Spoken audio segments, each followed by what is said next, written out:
Assalamualaikum warahmatullahi wabarakatuh. Nama saya Suci Ramadhani. Halo adik-adik, apa kabar kalian semuanya? Baik, semoga kita dalam keadaan sehat walafiat ya, dan dalam lindungan Allah Subhanahu wa Ta'ala. Nah, sekarang kita akan belajar tentang penyesuaian diri makhluk hidup, atau disebut juga dengan adaptasi. Nah, kalian tahu nggak apa itu penyesuaian diri makhluk hidup? Penyesuaian diri makhluk hidup artinya kemampuan dari makhluk hidup itu untuk menyesuaikan dirinya dengan lingkungannya. Nah, lalu tujuan dan fungsinya apa ya? Tujuannya adalah untuk menghindari kepunahan. Lalu fungsi yang pertama adalah untuk memperoleh makanan. Yang kedua, nah, ini untuk hewan ya. Hewan mempunyai ciri khas yaitu menghindari serangan dari musuhnya. Lalu yang ketiga, untuk bertahan hidup. Nah, kalian tahu nggak? Ternyata adaptasi itu mempunyai 3 macam. Yang pertama, adaptasi morfologi pada hewan. Nah, adaptasi morfologi ini adalah penyesuaian bentuk dan alat tubuh organisme dengan lingkungannya. Contohnya bentuk paruh dan kaki unggas yang berbeda-beda seperti elang, ayam, dan bebek. Nah, ini adaptasi morfologi pada tumbuhan. Nah, adaptasi morfologi pada tumbuhan ini apa ya? Adaptasi ini adalah biasanya dia bentuk akar dan daunnya berbeda-beda tergantung pada tempat hidupnya ya adik-adik.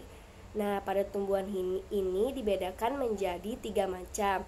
Yang pertama, tumbuhan yang hidup di tempat yang kering atau disebut juga dengan xerofit, seperti kaktus, lidah buaya, dan lainnya.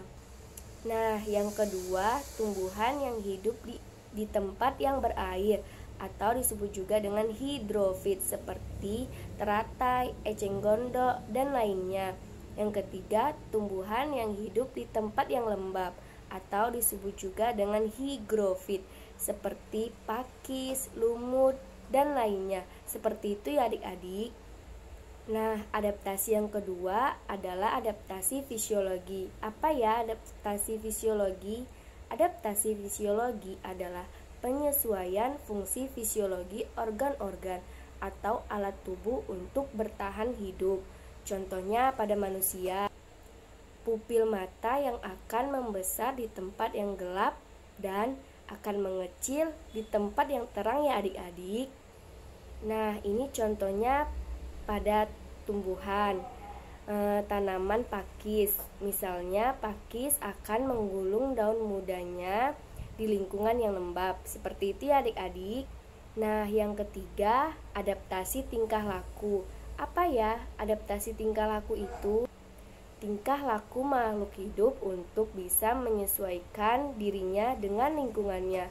Contohnya pada manusia, pada saat ada petir, manusia otomatis akan menutup telinganya ya adik-adik, secara otomatis sekali ya adik-adik.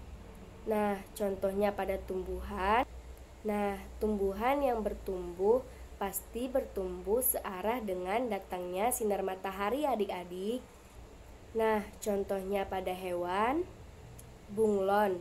Bunglon akan merubah warna tubuhnya sesuai dengan lingkungannya ya adik-adik. Lalu juga pada cicak.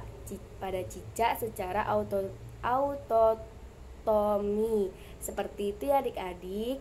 Baik, sekarang apakah kalian sudah mengerti? Semoga dapat dipahami adik-adik dan dapat bermanfaat. Baik, terima kasih. Sampai di sini dulu ya adik-adik. Assalamualaikum warahmatullahi wabarakatuh.